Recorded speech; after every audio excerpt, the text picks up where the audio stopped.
Pirated SPG. Striktong patnubay at gabay ng magulang ang kailangan. Maaaring may masiselang tema, lengguwahe, karahasan, sexual, horror o droga na hindi angkop sa mga bata.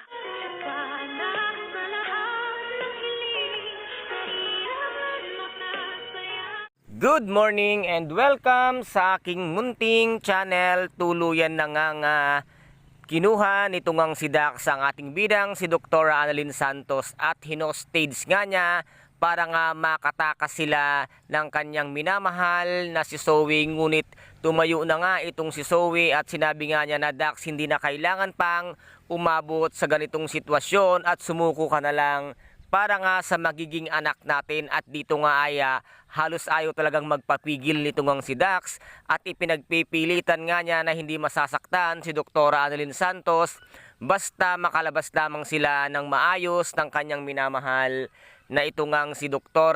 Zoe Tanyag. At dito nga sinabi ni Zoe na pakawalan mo si Annalyn dahil wala siyang kinalaman sa atin at si Annalyn ay kapatid ko yan.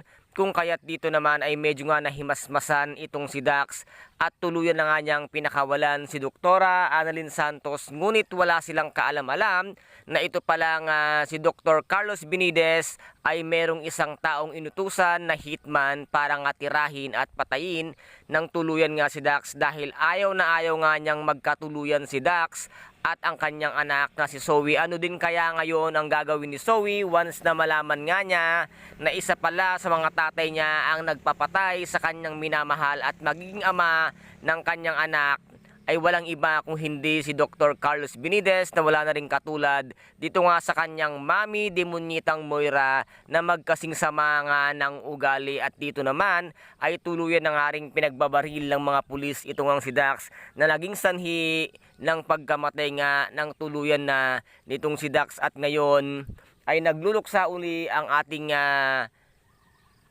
si Zoe na ngayon nga ay talagang hindi niya rin matanggap sa kanyang sarili na wala na ang kanyang minamahal na si Dax. At dito naman ay naisipan nga rin nitong si Miss Giselle Tanyag na bakit itatakas ni Zoe ang isang kriminal at nakipagsabuatan siya dito, kung kaya't ang suggestion nga nitong si Miss Giselle Tanyag ay maipakulong din nga itong si Zoe kasama nga sana si Dax kung ito'y nabubuhay. Ngunit sinawing palad nga si Dax at ito nga ay binawian na ng buhay. At dito naman ay nag-alsa boses nga itong si Madam Chantal at sinabi nga niya na hindi siya papayag na maikukulong ang kanyang apo. At sinabi nga dito ni Miss Giselle talagang palaban nga siya ay kahit na apo niya at kahit pa anak niya, once na may kasalanan ito sa batas ay kailangan niyang panagutin at kailangan niyang makulong. Ano kaya ngayon ang gagawin nito ngang si Zoe pag nalaman niyang siya ipakukulong nga ng kanyang tita Giselle dahil nga nakipagsabuatan at minahal niya pa